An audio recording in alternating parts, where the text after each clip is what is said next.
Ikaze nanone kuri Brando 99 official nk'uko byahoze ariko ubu ngubu akaba ari Brando TV show. Reka ngushimire cyane kuko wahisemo kumvira amakuru agezweho kuri Brando TV show. Reka rero kano kanya twebwe twizimbiye mu magambo duhite tutera akajisho ku binyamakuru ese biri kwandika iki ku ntambara ikomeje gufata indi sura muri Repubulika Iharanira Demokarasi ya Kongo. Nubwo u Rwanda ari rwo rushinjwa kuba inyuma y'ibi byose ndetse no gufasha umutwe wa 23, u Rwanda narwo rutunga agatoki amahanga ruyashinja ngo kwirengagiza ibimenyetso ndetse n'imyitwarire y'amahanga mu kureba ibisubizo ku bibazo bya Kongo n'u Rwanda.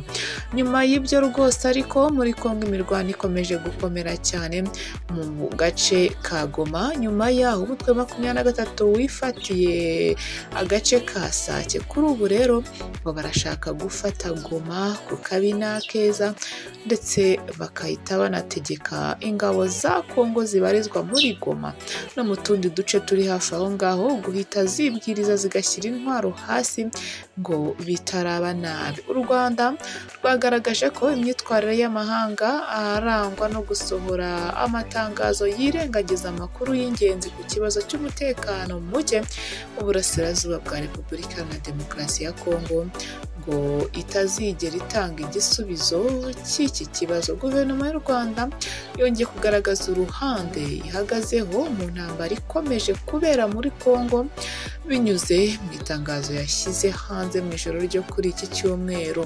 U Rwanda rwagaragaje ko amatangazo amaze iminsi ashyirwa hanze n'amahanga ku kibazo cy'intambara ya 23 adashingiye ku makuru y'ukuri kandi abogamye. Rwavuze ko ibi nta gisubizo bizatanga ku kibazo gihari, ahubwo rushimangira ko imirwano yubuye mu minsi mike ishize biturutse ku kutubahiriza agahenge k'ingabo za leta ya Kongo n'imitwe bafatanya irimo FDLR, abacanshuro b'abanyaburayi, Wazalendo, ingabo z'u Burundi, ingabo za SADC ndetse n'ingabo za MONUSCO kuri ubu ziri gufasha ingabo za leta byeruye mu ntambara iri kurwana M23. U Rwanda rwakomeje rugaragaza ko M23 umutwe w'abanyekongo barwana bagamije kurinda ubuzima bw'imiryango yabo mu burasirazuba bwa RDC. Ngo ntabwo bashobora gushinjwa kuvogera imbibi kandi ari mu gihugu cyabo. Ikindi, iri tangazo rigaragaza ko imikoranire iri hagati ya FARDC na FDLR ahanini hashingiwe no ku bikorwa byaranze General Major Peter Kirimwami wari guverineri w'intara y'Amajyepfo uherutse kugwa ku rugamba. Iri tangazo ryagize riti umuryango w'abibumbye binyuze muri raporo zawo wemeje ko nyakwigendera Major General Peter Kirimwami guverineri w'igisirikare cya Kivu y'Amajyaruguru yiciwe mu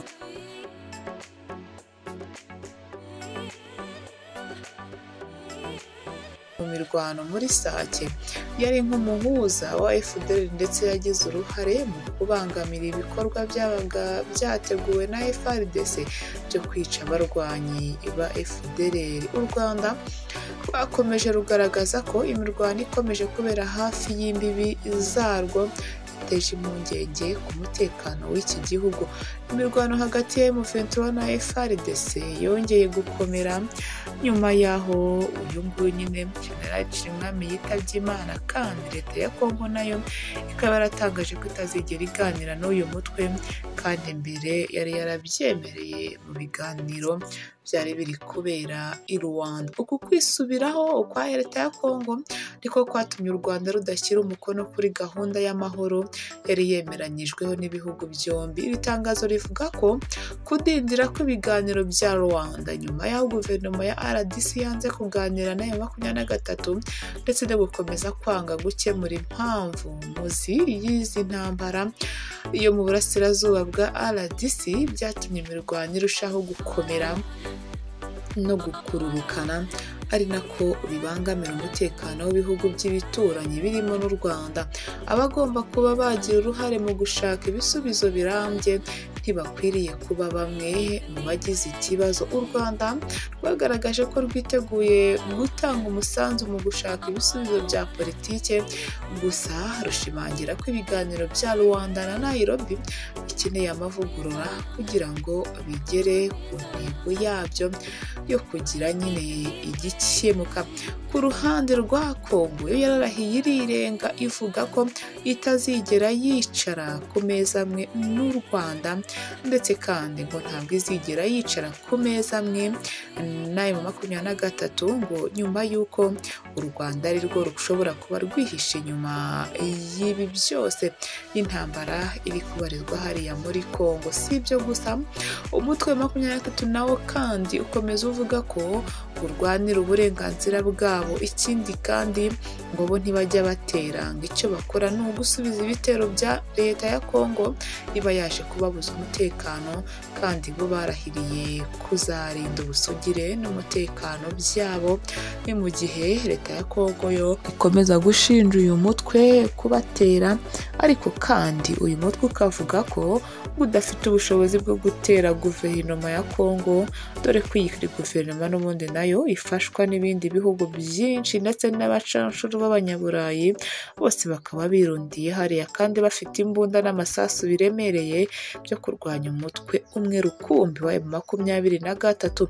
Guverinoma ya Kongo yananiwe kenshi gukura mu birindiro ingabo za M23, kandi mu byo itangaza ikomeza igenda yivuga imyato ivuga ko izasimbura M23 mu duce twose yafashe, ngo izabikora mu buryo bwo kwihimura nyuma y'uko uyu mutwe wishe generali wabo Chirimwami.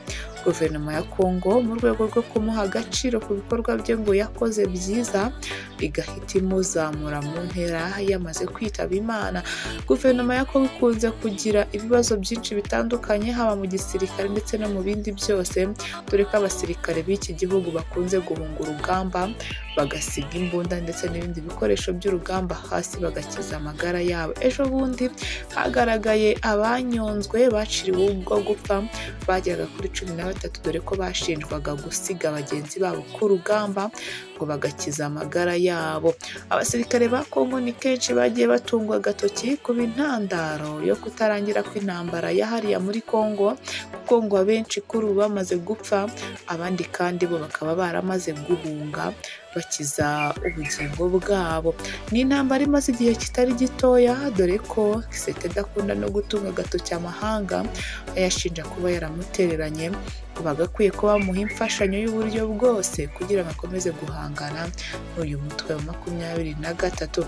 Muri Kongo ibibazo by'ubuzima bikomeza kwiyongera, dore ko n'indwara z'ibyorezo ubwazo nazo zikomeza kwiyongera bitewe n'ubuzima bubi cyane abaturage ba Kongo babayemo, ndetse dore ko n'isuku nayo ari nkeya cyane, ibyo bigatuma indwara zikomoka ku mwanda nazo ziyongera. Guverinoma ya Kongo ntabwo iteze kuzakemura bino bibazo igihe cyose igitumbereje ko igisubizo kizaturuka mu mirwano nayo ubwayo idashoboye, ahubwo abahanga ndetse n'abandi bose bakomeza gusaba guverinoma ya Kongo kwemera inzira y'ibiganiro, kwemera bakicara ku meza amwe n'igisirikare cya M23, dore ko iki ngiki n'ubundi mu bigaragara mu maso ya benshi bigaragara ko kirusha imbaraga ingabo za Kongo. Ingabo za Kongo ibifaru byazo byinshi byamaze kwifatirwa n'ingabo za M23, dore ko babisiga bakiruka, maze ubundi M23 gahita ibyibikaho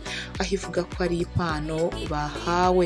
Bakomeza bavuga ko nta mafaranga bafite yo kugura intwaro, ngo rwose barakennye, ariko za M23 nyinshi cyane n'ubundi zibariza FARDC, dore ko bazibaka ku rugamba, izindi bakazifata bazitaye ku bushake.